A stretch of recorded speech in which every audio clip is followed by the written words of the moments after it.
We're going to learn how to overpower the lies of the enemy with the promises of God.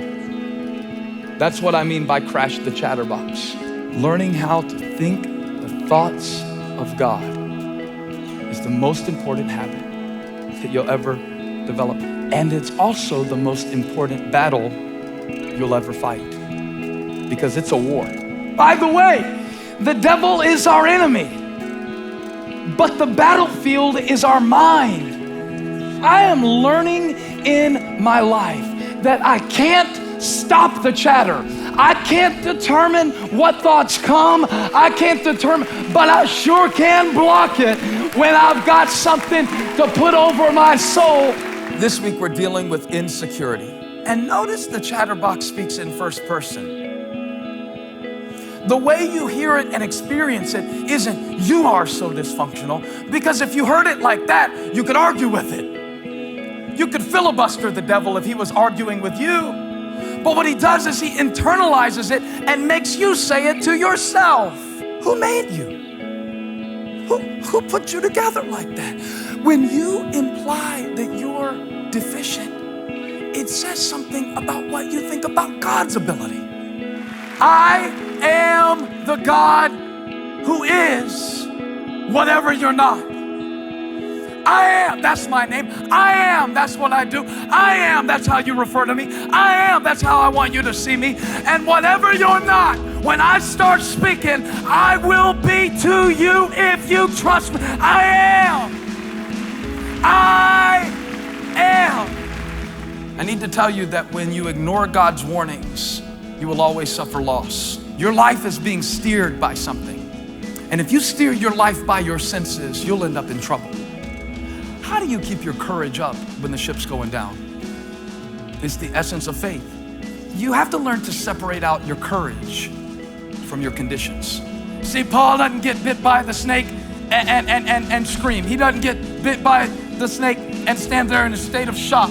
I'm saying that there are snakes that will attack your thinking. There are snakes that will attack your faith. Notice that God didn't let Paul step on the snake's head. God says, no, gotta let it bite you. Because I gotta prove to everybody around you that I can let the fear bite you and even try to attach itself to you.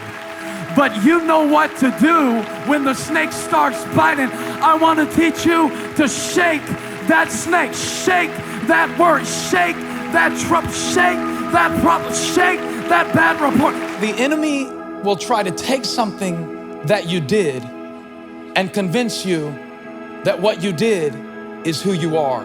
See, there's a difference between guilt and shame. Guilt is something that you did.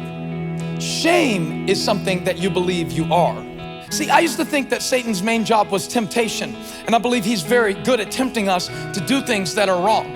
But I found out that his real strong point isn't just temptation, but it's accusation. So in other words, it's not just getting you to do something you shouldn't do, but it's in convincing you that you are something after you do something, that Satan really knows how to suffocate the spiritual life right out of you.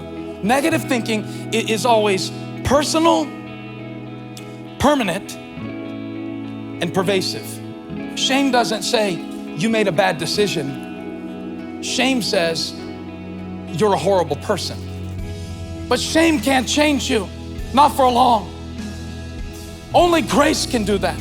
I believe that grace wants to look you in the eyes today and say, you're not loved because you deserve it. You're loved because I made you worthy.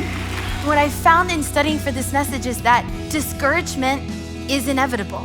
Discouragement is something that we face on a daily basis. But my question that I want to ask you today is not, will you be discouraged, but what will you do when you are discouraged? The enemy does not want you to remember the times that God has come through for you. Because if you can remember the times that God has come through for you, you can understand that he's gonna do it again. Over and over again, God has come through for me, and I have to remember that. I have to look back and see the faithfulness of God. Discontentment will feed the chatterbox faster than anything else in your life. Comparison and discontentment are a dangerous place for you to go in your mind. And you know what will shut the chatterbox up faster than anything else? Is gratitude. This time, I will praise the Lord. Oh, no. This time, I'm not gonna live in last time. I'm not gonna live in next time. This time, I'm going to praise the Lord. There will come a time that if somebody is negative enough, and if you find yourself every time you get drawn into a conversation with them where they're leaving you down discouraged or drawing you away from the heart of God for you, you will have to limit access. And the way that you do that depends on the relationship. This doesn't mean run away from home if it's your parent. This just might mean you learn how to take it differently, or you surround yourself with people who can counterbalance that. Sometimes you can't get away from the person who's loading you with the lies, so you have to balance it out or actually overpower it by getting just that many more people who will speak the truth about what God says about you.